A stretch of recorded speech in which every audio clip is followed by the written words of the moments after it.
Today we're going to continue to learn the sutta that we started 2 weeks ago. Now, do you all remember the name of the sutta that we were discussing? If you were there last time, if you were there 2 weeks ago.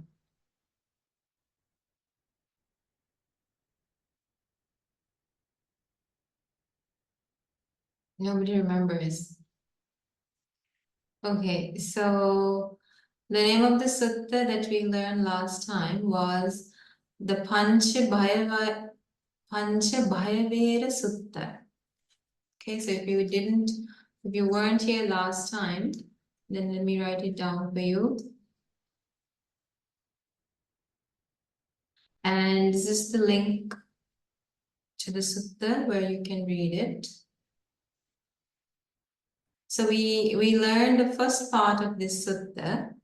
So let me just make a quick summary of the first part, because we don't have time to go through the entire sutta.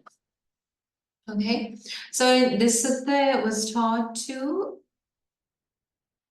a lay devotee of the Supreme Buddha, and that was the lay devotee 𝗪𝗵𝗲𝗿𝗲𝗀. He was the foremost donor in the Supreme. He was the foremost male donor in the Supreme Buddha's dispensation. He was a very generous person, and he was a stream entrant. Stream entrant means he was a 𝗧𝗶𝗺𝗶𝗿𝗀 disciple. So this sutta was being taught to a 𝗧𝗶𝗺𝗀 disciple. And in this sutta, the Supreme Buddha teaches to 𝗪𝗵𝗲𝗿𝗲𝗀, the lay devotee, if a person has these factors in his life, then he can confidently tell about him that I'm someone who is free from rebirth in the hell world. I'm someone who's free from rebirth in the ghost world. I'm someone who's free from a rebirth in the animal realm. I'm someone who is finished, who's completely finished with being reborn in the plane of misery. So if you have these 3 factors in your life, then you're able to confidently tell about yourself that you're someone who's free from the planes of misery. And you can confidently say that I'm someone who will never be reborn in a bad world again. You yourself can give yourself that guarantee, because you understand that through yourself. And you realize that you are a stream enterer, no longer bound to the world of misery. And you can guarantee and be confident about yourself that you will definitely, without a doubt, you will definitely reach enlightenment, reach nibbana. Okay, so as remember the teachers, if you have these 3 factors in your life, then you can confidently tell about yourself, declare of yourself as being someone who's free from a rebirth in a bad world. So now, and last time also I asked this, now at this point, can you all confidently say that I'll never be reborn in the bad world again? Can you confidently say that? I asked this question last time and nobody answered. I guess because you can't answer confidently that you won't be reborn in a bad world, because you don't have this 100% confidence within yourself. However, the Supreme Buddha teaches if a person has these 3 factors, then that person can confidently say about himself that you're free from the netherworld. Netherworld means the planes of misery: animal world, hell world, ghost world. Okay, and the first one is, the Supreme Buddha teaches, you need to be free from the 5 fears and animosities. That's called the Panchabhayavera. And that is, the Supreme Buddha teaches, when a person kills when a person steals, when a person engages in sexual misconduct, when a person lies, and when a person takes intoxicating drinks and drugs, then that person in this very life, he experienced fear, he experienced animosities, enmity in this very life, right?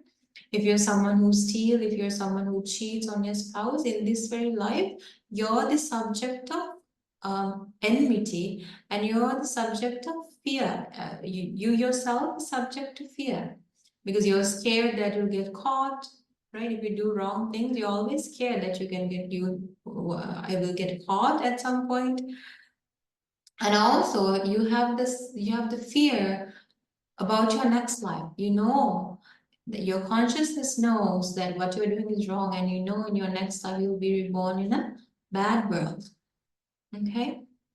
However, a person who does not break the 5 precepts does not have this fear. He's free from this fear, and he's free from animosities. He doesn't have, nobody hates him. He doesn't experience any hatred towards him because he does not do anything wrong. Okay, so that person is free from, if a person is free from the 5 fears and animosities, then one factor is there. So in order to be free from the 5 fears and animosities, you need to protect the 5 precepts in the correct way. Okay, that's the first factor. And then the second factor is, the Supreme Buddha teaches, you need to have the factors of a stream entrant.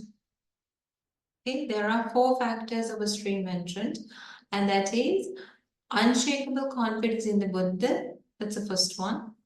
Unshakable confidence means nobody can ever change your confidence in the Buddha. No matter what people say, no matter what others say, you never ever lose the confidence you have about the Supreme Buddha's knowledge, about the Supreme Buddha's realization, about the fact that the Supreme Buddha is an Arahant, about the fact that the Supreme Buddha is a supremely enlightened person. Okay? And then that's the first factor of stream entrant.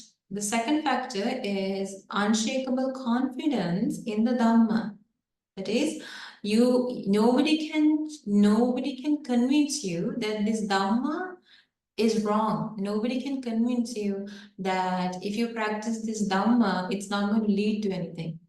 You never believe such strong things.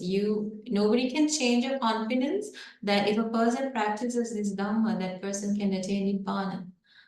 Nobody can change your confidence in Dhamma, where this Dhamma is something that you can experience in this very life. It's a timeless teaching which can be applied at any time.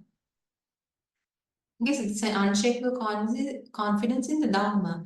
And the third one is unshakable confidence in the Sangha. And that is, you have a great pleasant mind about the Supreme Buddha's disciples who are practicing the path to Nibbana. And nobody can change your confidence about the Sangha. Okay? And the fourth is perfect virtue. That means you're someone who protects the 5 precepts without ever breaking it, without any flaws. So that means you need to, if you out of the 5 precepts, some people say, I don't kill, I don't steal, I don't engage in sexual misconduct, but sometimes, I say white lies. Okay, so what does that mean? He has flaws, he has holes in his virtue. His virtue is not perfect. It's like this. If you take a piece of cloth, if that cloth has stains in it, then we don't consider that to be a pure cloth, right? In the same way, if you break precepts from time to time. So, example, some people say, I can stop myself from drinking for 3 weeks, but sometimes once in a while I drink.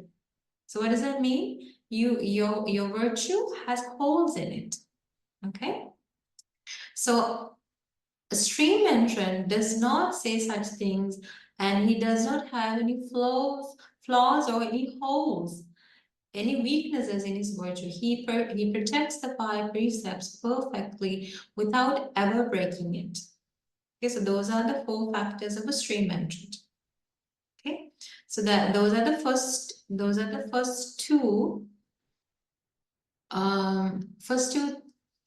the first 2 things that you need to have in your life in order to confidently say that you are someone who's free from a rebirth in the misery, a world of misery. Okay, so now we're going to continue to learn the 3rd factor you need. Okay, so we were the teachers. The 3rd factor you need to develop. Now this is a little bit complex and this is a little bit complicated. So you need to pay very well attention to understand this, okay? So the 3rd factor you need in your life in order to confidently say that you're someone who's free from a rebirth in a bad world is, the Supreme Buddha teaches,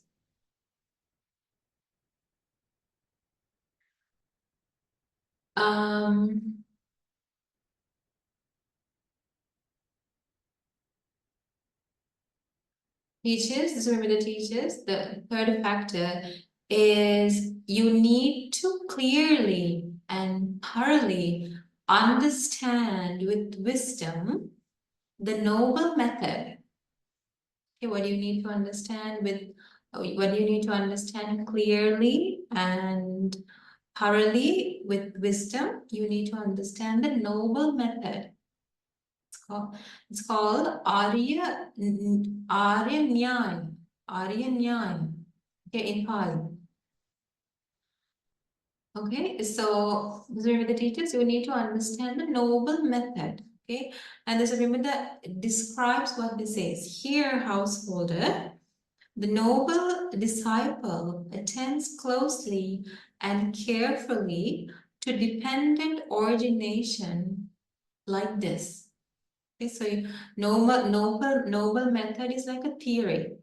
Okay, so you need to learn what the noble method is, and you need to use that method in order to investigate the dependent origination. So in order to do this, you need to know what the dependent origination is.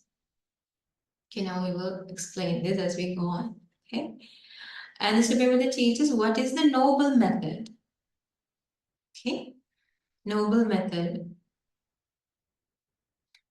So we're going to teach us this is the noble method. That is, now I have to make it clear for you, I have written it down on so that you can follow along. Okay, so this is the noble method, and that is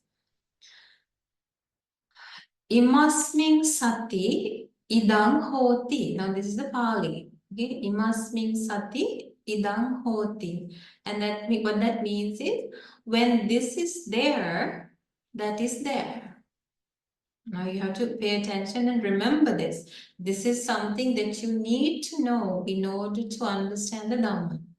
Okay? When this is there, that is there. Imassa uppada idam uppajjati. When the uppada means arises. When this arises, that arises. Okay, so that is the first part. Imasmin sati idam hoti.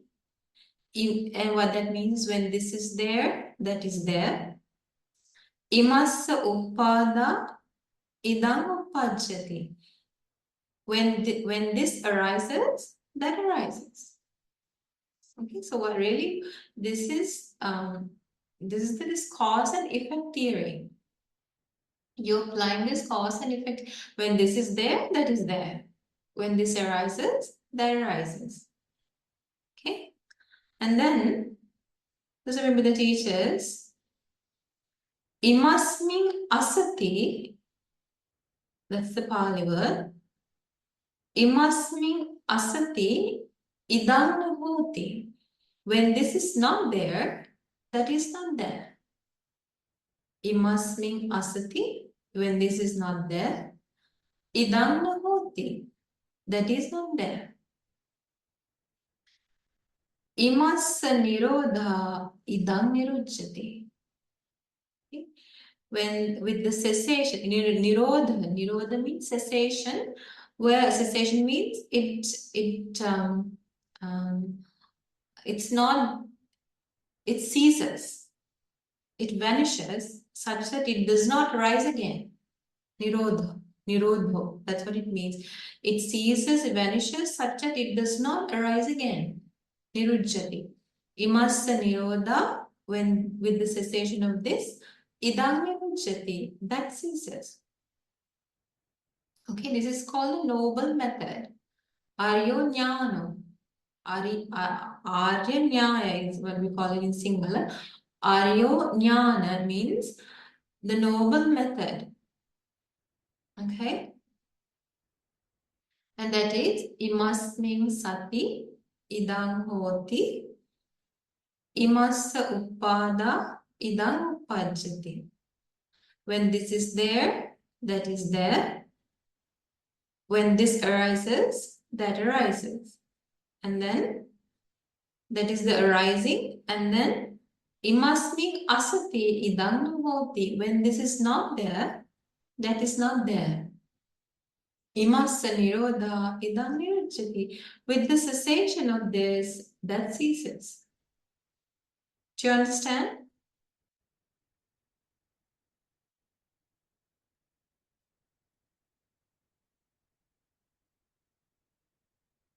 Okay, so the first thing you need to do in order to apply the noble method to Paticca or dependent ordination, you need to first remember this. This is something you need to memorize. Okay, because remember the teachers, the way to practice this Dhamma is first you listen, Sutta, then Datta. Datta means you retain it, you memorize it. Sutta, Datta. The third one is Vachasa Parichita. You practice it through verbally. You say this. Now when you're going, when you're walking, when you're sitting down, remember this. Say it aloud. Say it aloud and see whether you remember this. Okay, I learned the noble method last week. Now do I remember it? So remember it and say it out loud.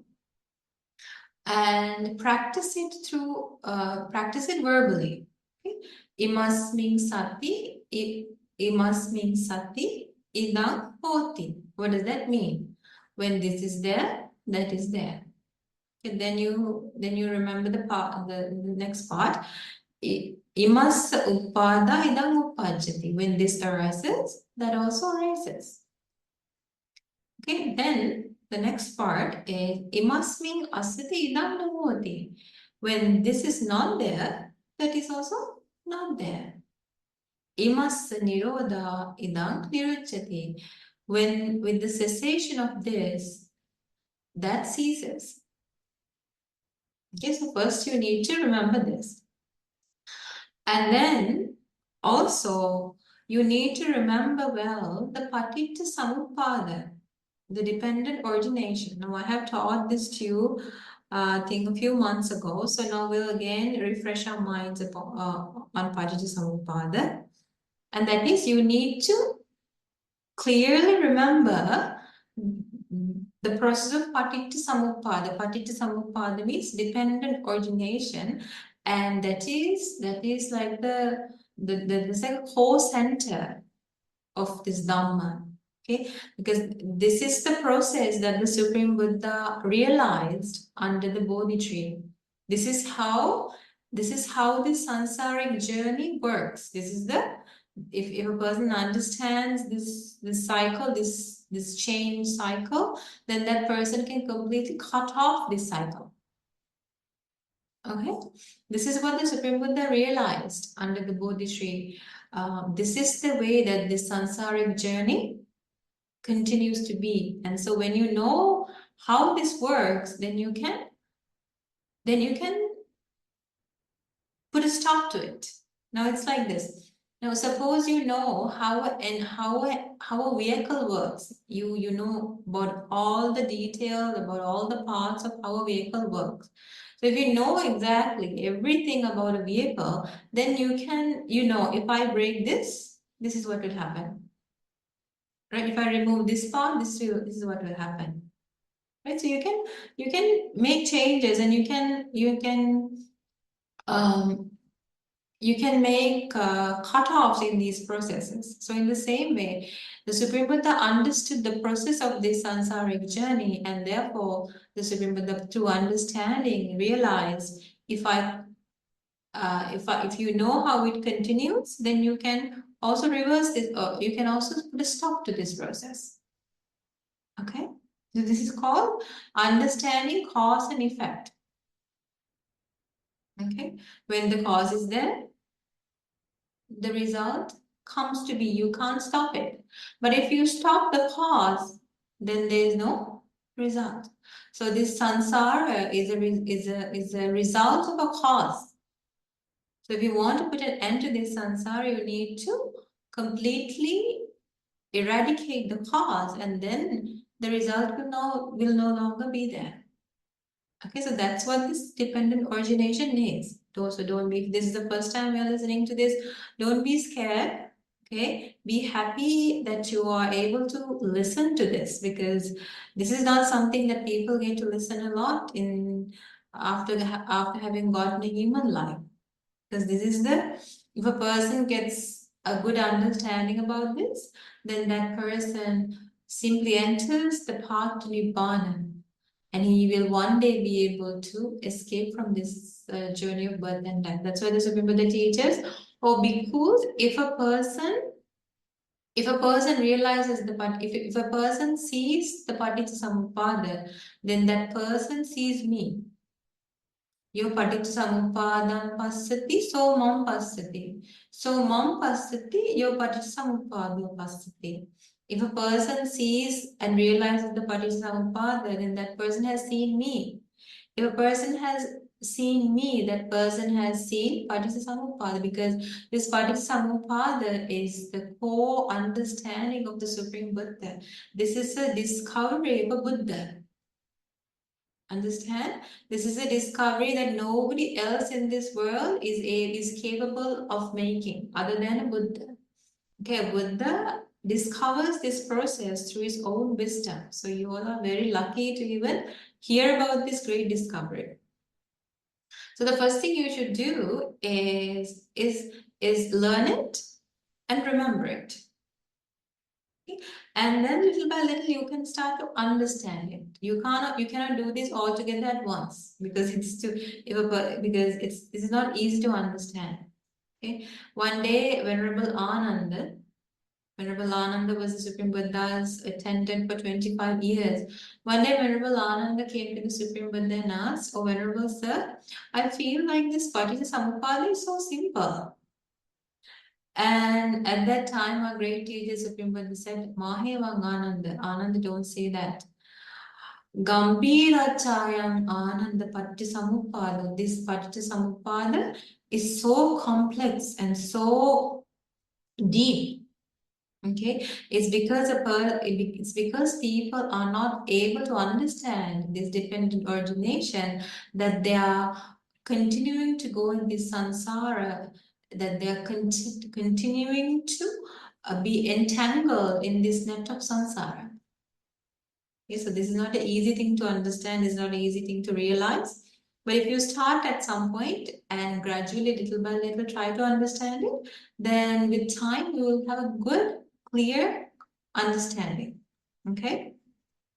So the Supreme Buddha teaches in this Paticca, let's just first learn the process. Okay, and then we'll apply the noble method to this process. So the Supreme Buddha explains, the Supreme Buddha discovered, okay, the Supreme Buddha discovered that the reason that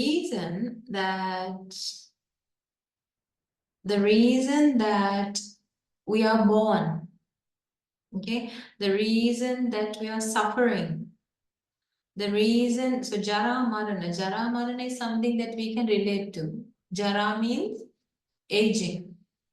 Okay, now from the moment that we have been reborn, we are aging, right? And then little by little we get sick. And then as we go on in our lifespan, we have to face death. That all of that is suffering.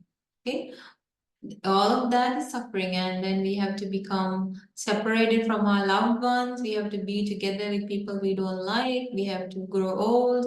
We have to age, and we have to fall sick, and we have to die. So all of these things are suffering. It causes suffering, and the Supreme Buddha teaches the cause of suffering is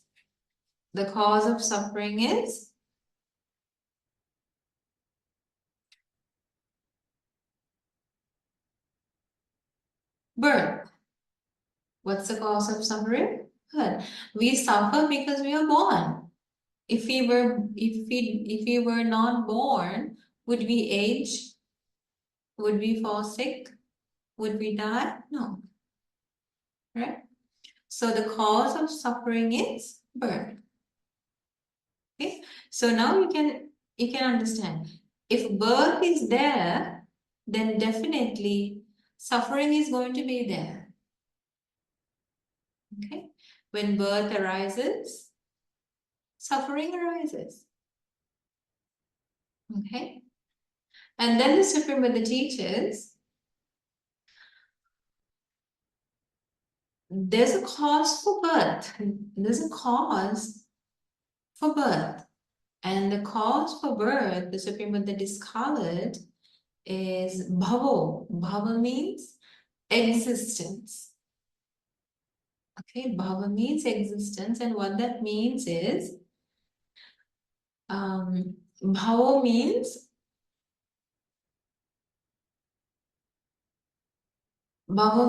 karma. Karma means volitional. Karma means results of volitional actions. Okay? So bhava means in English the arranging of karma.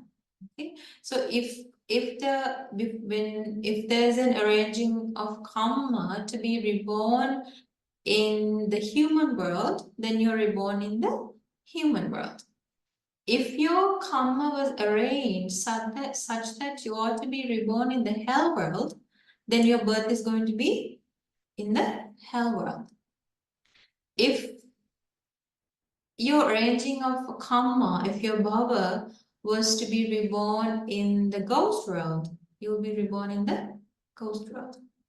So the birth is determined by bhava, the arranging of karma.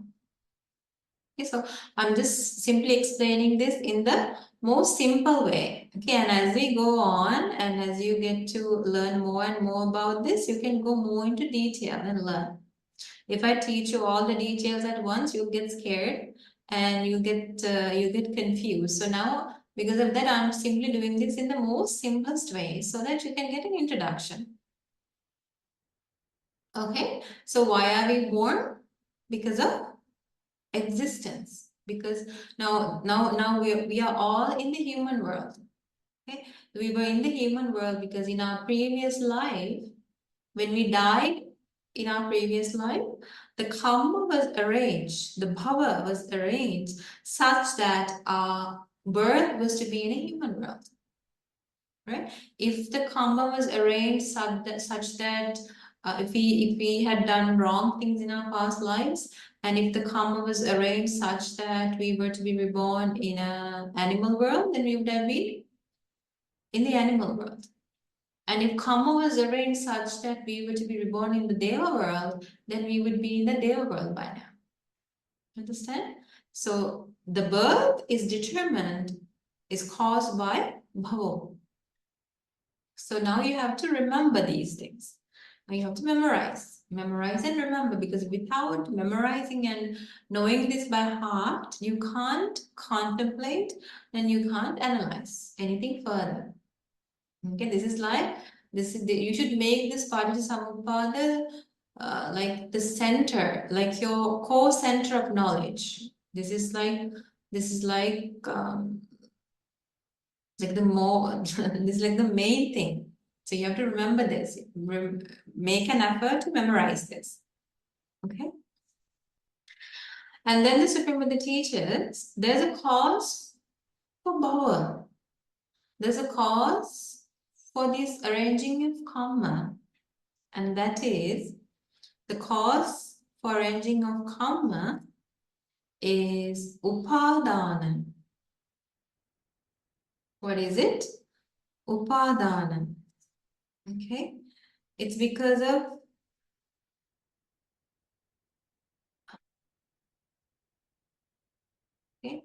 it's because of clinging. Upadana means clinging. Okay, it's because of this. It's because of clinging that arranging of karma arises. So when clinging is there, arranging of karma is there. When clinging arises, arranging of karma arises. Can we stop it? We can't stop it. No matter how much we wish, no matter how much we pray, we can't stop it. Why? Because the cause is there. Okay? Clinging. As long as clinging is there, clinging means the Supreme Buddha teaches we cling to many things. Okay? One thing is we cling to sensual pleasures. We cling means when it comes to sensual pleasures, we are trapped in sensual pleasures. It's our clinging to sensual pleasures is what completely controls us. Okay, clinging, and as long as we cling to sensual pleasures, that gives rise to a rebirth, that gives rise to the arranging of karma in a world where we can enjoy sensual pleasures. Okay, so no matter how much we wish, no, may I not be reborn in a world of sensual pleasures. As long as we cling to it, we will be reborn. We can't stop it. Okay, so and then remember the teachers. We cling to views. Sometimes some people they are trapped to certain views that those views are what controls them. They're trapped inside. It's like when a rat sees a cheese inside a cage, it quickly goes inside, and once it goes inside, the gate closes and it's trapped inside. It's like that. When we cling to a view, it's that view, we were trapped by that view, and everything we do is controlled by that view. And then so when we do things, when we say things intentionally, karma is accumulated and our rebirth is already determined. Do you understand? Okay, so the cause for bhava or arranging of karma is determined by upadana. That's a cause. Upadana paccaya bhava. Okay, for as long as upadana is there, for as long as clinging is there, existence is there. If clinging arises, existence also arises. Okay, and then this agreement with the teachers, we cling to rituals. We cling to ritualistic practices, and we are controlled by it, and we cling to this notion of me, I, mine, and we are controlled by that. And so what we say, what we think, what we do is controlled by that. And therefore, this samsaric journey continues on and on. Okay? Then the Supreme Buddha teaches there's a cause. The Supreme Buddha discovered there's a cause for clinging. There's a reason behind clinging. There's a cause behind clinging. And the cause behind clinging, the Supreme Buddha teaches, is tanha. Tanha means craving. This is something that you can easily understand, craving. We crave for sensual pleasures. We crave to see beautiful things. We crave to hear beautiful sounds, right? We crave for sensual pleasures. We crave for rebirth in another world. Some people, they have, if they don't have a good birth in this life, they think, oh, may I be reborn as a queen next time? May I be reborn as a rich person next time? So they crave rebirth. They want to be reborn. Bhavatanna. Vibhavatanna means that some people, they crave not to exist. That is also craving. They feel, they have a craving for non-existence. But they still want to be, but they don't want an apparent birth, but they still they still have that notion, me, mine, and I. But inside they think, no, may I not be reborn. That's called Vibhavatanna. Okay. So remember the teacher, it's because of this craving, that you cling. When you have craving, you cling. Okay. And when craving is there, clinging is there. When craving arises, clinging arises. And when clinging is there, existence is there. And if existence is there, birth is there. And if birth is there, suffering is there. So that's this chain reaction. It is the cause and effect process. Okay. Then just remember the teachers, there's a reason for tanha, there's a reason for craving. And what is that? Just remember the teachers, the reason for tanha is feelings. Okay, when we feel, it's the feelings that make us crave. Right? So suppose when we see something beautiful, right, we get a happy feeling. Right? And with that happy feeling, we crave that thing that we see. Now that's for a general example. Suppose there's a really delicious meal in front of you. So the moment you see that, right? The moment you see that, you get a very happy, pleasant feeling, and then you crave that food. That you become attached to that food. So there's a way with the teachers. The reason there's craving is because of feelings. Feeling means the mergence of three things. Okay, feelings is the mergence of three things, and that is the six sense faculties gets together with the external sense faculties, and those two gets together with consciousness. For example, the eye, the external form, and when the eye consciousness gets together, that gives rise to contact. And through contact, there arises feelings. Okay. So feelings also has a cause then, and that cause is contact. When there's contact, there is feeling. So contact is when the eyes, when the external form, and when the eye consciousness gets together, that's called eye contact. And the moment there is eye contact, there arises a feeling, whether it's a pleasant feeling, whether it's a neutral feeling or an unpleasant feeling. Okay? So feelings is not something that's automatic. There's a cause for it. And the cause is contact. So as long as there's contact, there's feelings. You can't stop it. Okay. So then the 𝗪𝗵𝗲𝗿𝗲 discovered the cause for contact. And the cause for contact is the 6 sense bases. That is the eyes, the ears, the nose, the tongue, body, and the mind.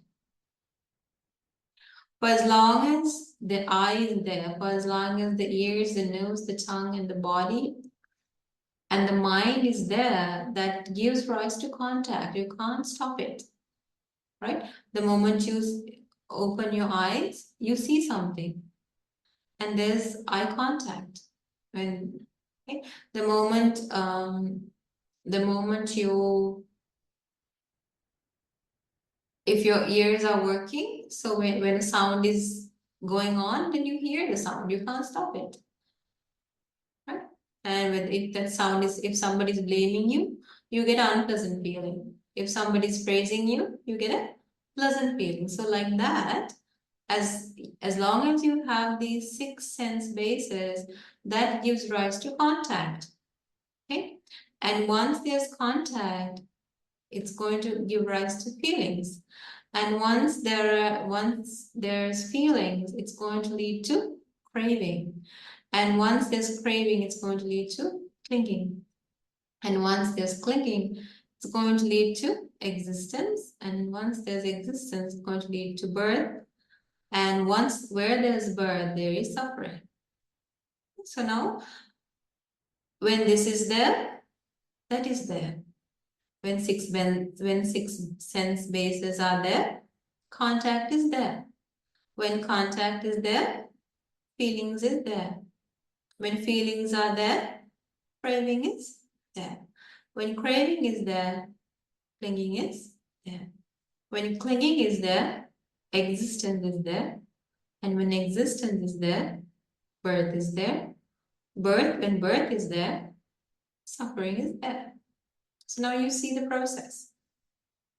So now I'm little by little applying that noble method to what you're learning, to this 𝗪𝗵𝗲𝗿𝗲. Okay? So when 6 senses arise, contact arises. When contact arises, feelings arise. When feelings arise, craving arises. When craving arises, clinging arises. When clinging is there, when clinging arises, existence arises. And when existence arises, birth arises. When birth arises, suffering arises. Can you stop it? You can't. And if the cause is there, the effect will be there. Okay? Then the Supreme Buddha discovered that there's a cause for the 6 sense faculties. It's not something that we got automatically. It's not something that somebody gave us. There's a cause for it. Okay? And the cause is 𝗪𝗵𝗲𝗿𝗲. Okay? The cause is 𝗪𝗵 means name and form. You know, this is a bit complicated concept, not a concept. This is a bit complicated factor to explain. Okay, so for now, just understand this 𝗪𝗵 as simply being name and form. Name and form, really, what it really means is 𝗪𝗵 means the 4 elements: the earth element, the water element, the air element, and the heat element. That's 𝗪 part. And that's a Rupa part. Okay, and 𝗪 means there are 5 things under 𝗪, and that is feelings, perception, volitional formations, Vedana, Sanya, volitional formation, Vedana, Sanya, Chetana, Phassa, contact and attention. Okay, that's a little bit complicated. So for now, just remember that the reason that we have these 6 sense faculties is because of 𝗪𝗵, inner process. Okay. And then the Supreme Buddha teaches there's a cause for 𝗪𝗵. There's a there's a cause for name and form, and that is vijnana. It's because of consciousness that nama-rupa arises. Okay, when the consciousness is there, nama-rupa is there. When consciousness arises, nama-rupa arises. They are very much connected to each other. It's like they're very much related to each other. Okay, so vijnana, consciousness, really what it means, this will be the teachers. Consciousness is like this. There's the I consciousness. I consciousness means through the eye, you're able to know. When you see something, you know that you have seen. It's called I consciousness. There's the ear consciousness. That is through the ear, when you hear a sound, you know, I have heard a sound. Then there's the nose consciousness. Through the nose, when you smell something, you know, I have smelled something. It's called nose consciousness. Then in the tongue, there's the tongue consciousness. And when you taste something, you know that you have tasted something. Okay? The ability to specially know, that's called consciousness. And then through the body, there's the body consciousness. And that is, when you feel a sensation, you know that you have a sensation. Okay? And the mind consciousness, and that is when a thought has arisen in your mind, you know that that thought has arisen in your mind. It's called mind consciousness. Okay, so this consciousness can be, the Supreme Buddha explains as the consciousness, the Supreme Buddha explains like this. Now suppose there's a fire. Okay, now sometimes you make a fire by using firewood. Sometimes you make a fire by using paper. Okay, sometimes you make a fire by using dry cow dung, or sometimes you make a fire by using charcoal. So depending on what you use, we call that fire either a charcoal fire, a firewood fire, or a cow dung fire, right, or a paper fire. So consciousness is also like that. Okay, the fire is a general term, but depending on what we use to ignite that fire, we call that fire a different name. In the same way, when the consciousness arises in the eye, we call it the eye consciousness. When the consciousness arises in the ear, we call it the ear consciousness. Okay, so when the consciousness arises in the nose, we call it the nose consciousness. Okay, so the teachers, if the consciousness is there, that gives rise to nama-rupa, name and form. Okay, and then Supreme Buddha discovered there's a cause for vijnana. There's a cause why consciousness arises. And the cause for why consciousness arises is called sankhara. Sankhara paccaya vijnana. Okay? Sankhara paccaya vijnana. When sankhara is there, volitional formations are there, vijnana arises. Okay, so this sankhara is also a bit complicated thing. So for now, again, I'll remind you, just remember it as sankhara, and then as we go on, we will learn more of these in detail. Because if you learn all of these at once, it just get very confusing to you. Okay, so sankhara paccaya vijnana. So the first thing you should do is remember these things. So when sankhara is there, vijnana is there. When sankhara rises, vijnana rises. And then Supreme Buddha discovered that there's a cause for sankhara, and the cause for sankhara is avidya, ignorance. Okay? And avidya means, ignorance means not knowing the Four Noble Truths. Okay? It means not knowing the Four Noble Truths. That's what avijja means. That's what ignorance means. Not knowing that aging, falling sick, and dying is suffering. And not knowing that the reason that this suffering arises is because of craving. And not knowing that there's a way to be free from craving. And not knowing the path to be free from craving. And that's called not knowing the Four Noble Truths. Okay? The Supreme Buddha understood these Four Noble Truths. It's through realization of the Four Noble Truths that a person is able to escape from suffering. Okay? If a person understands the Four Noble Truths at the first level, then that person is called a stream entrant. If a person understands the Four Noble Truths completely, that person is called an arahant. Okay?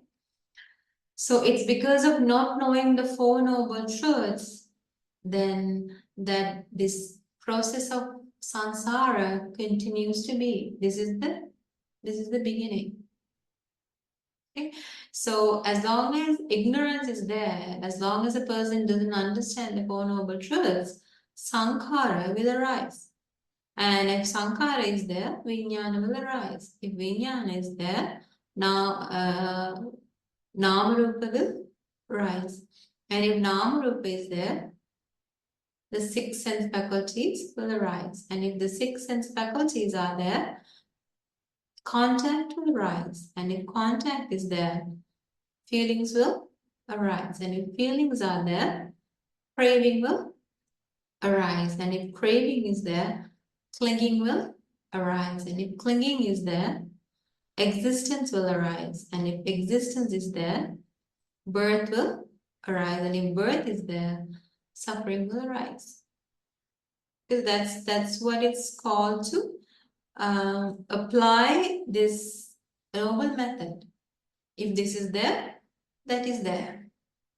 And in the same way, the Supreme Buddha teaches, if this is not there, that is not there. That's this part. You must make asati idam nabhoti. When this is not there, that is not there. Imassa nirodha idam niruchyati. If this ceases, that ceases. Okay? So if avijja is not there, would sankhara be there? No. If sankhara is not there, would vijnana be there? No. If vijnana is not there, would namarupa be there? No. If namarupa is not there, salayatana is not there. If six sense bases are not there, there is no contact. If there is no contact, there is no feelings. If there are no feelings, there is no craving. If there is no craving, there is no clinging. And if there is no clinging, there is no existence. And if there is no existence, there is no birth. And if there is no birth, there is no suffering. Understand? So if you put an end, if you make these causes vanish, then the result also vanish. That's what you have to understand. That's called understanding cause and effect. Understand? If you completely abandon avijja, ignorance, by realizing the Four Noble Truths, okay, once you get a realization, you cannot reverse it. Realization is realization. It doesn't go back. Okay, you cannot unrealize. You cannot unrealize. That's what's called. So if you completely understand the Four Noble Truths, that means you have completely abandoned, you have completely ceased ignorance. If you cease ignorance, sankhara ceases. If volitional formation ceases, consciousness ceases. If ceases means it never comes back, it never arises again. If consciousness ceases, name and form ceases. And if name and form ceases, six sense faculties ceases. If 6 sense faculties cease, contact ceases. And if contact ceases, feelings ceases. And if feeling ceases, craving ceases. And if craving is ceased, clinging is ceased. And if clinging ceases, existence ceases. And if existence ceases, birth ceases. And if birth ceases, suffering ceases, such that it never arises again. And that is called being free from this journey of birth and death. Understand? So this is what the Supreme Buddha discovered when the Supreme Buddha became enlightened. Okay, the Supreme Buddha, through his own wisdom, discovered this process of sansaric journey and taught us this Dhamma so that we can also understand and abandon the cause such that the result ceases. Understand? So so the first thing you need to do is to remember this process, because without remembering this process, you cannot apply the noble method and contemplate and analyze.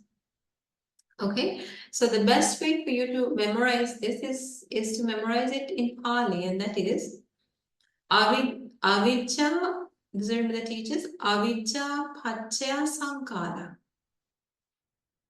Dependent on avijja, sankhara arises. Avijja paccaya sankhara. Sankhara paccaya vijnana. Vijnana paccaya nama rupa. Nama rupa paccaya salayatana. Salayatana paccaya passo. Paccaya means dependent on. Passo paccaya vedana. Vedana paccaya tanha. Tanha paccaya upadana. Upadana paccaya bhavo. Bhava paccaya jati. Jati paccaya jara marana. 𝗧𝗶𝗵𝗿𝗶 dukkha-domanassa-upayassa sambhavanti. All the suffering arises from birth. Okay? That is the arising. And then you should also memorize the ceasing.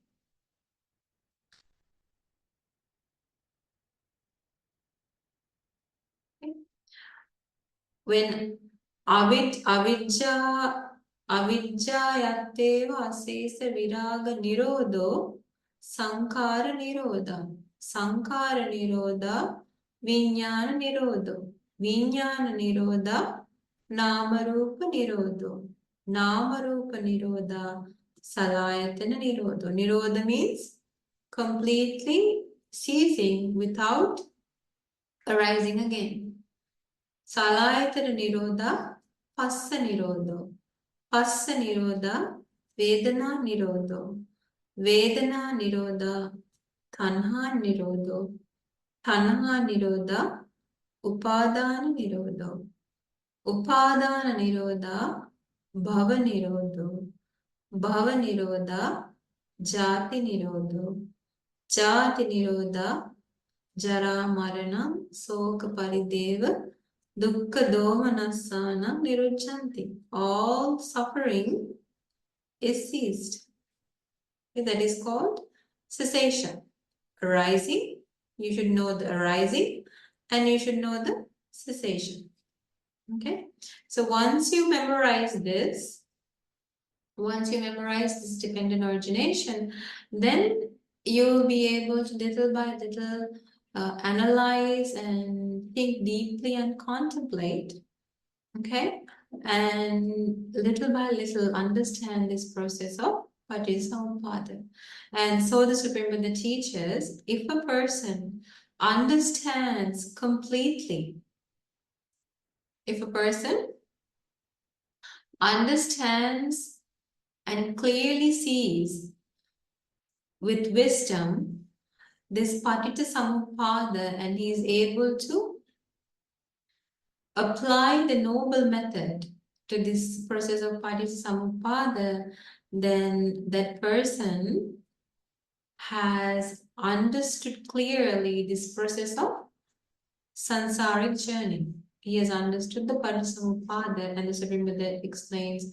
And that if the person understands this dependent origination, then that person has become a stream entrant.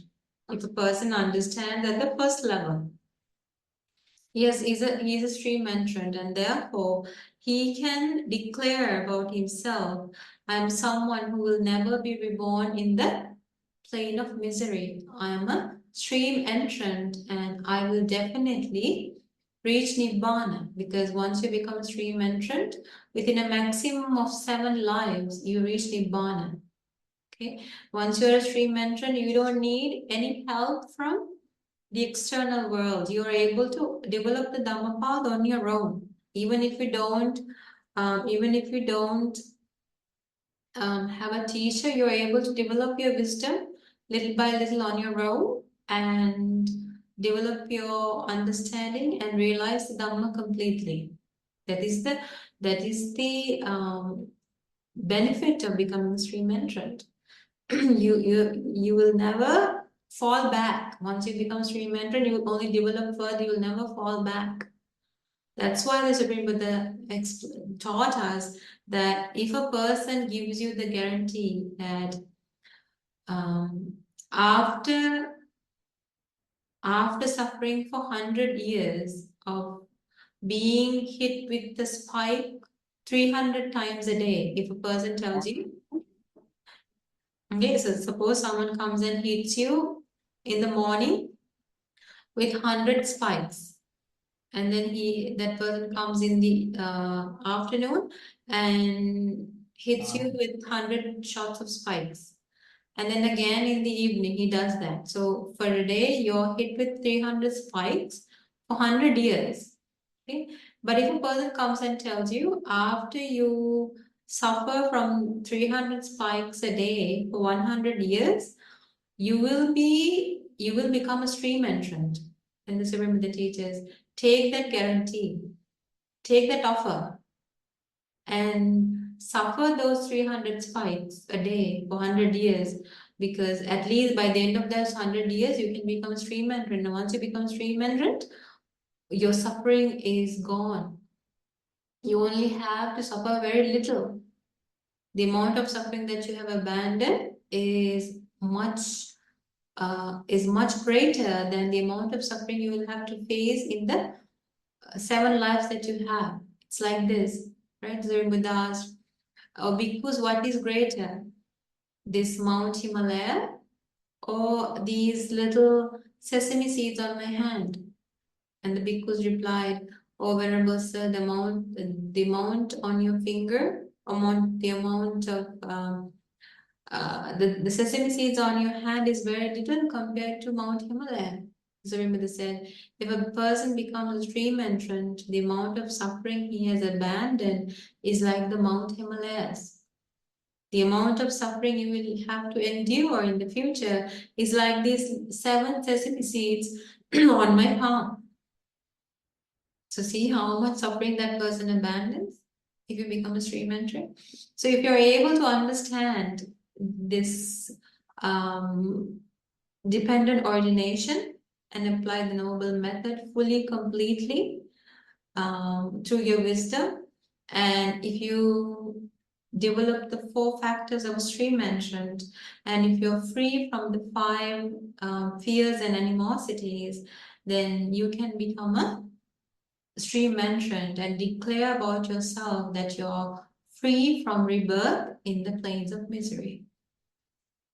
Okay, so may this beautiful sutta help all of us to develop our Dhamma path, realize the 4 noble truths, and at least become stream entrants and enter the path to Nibbana in this 𝗪𝗪 Buddha's dispensation. Sadhu, sadhu, sadhu.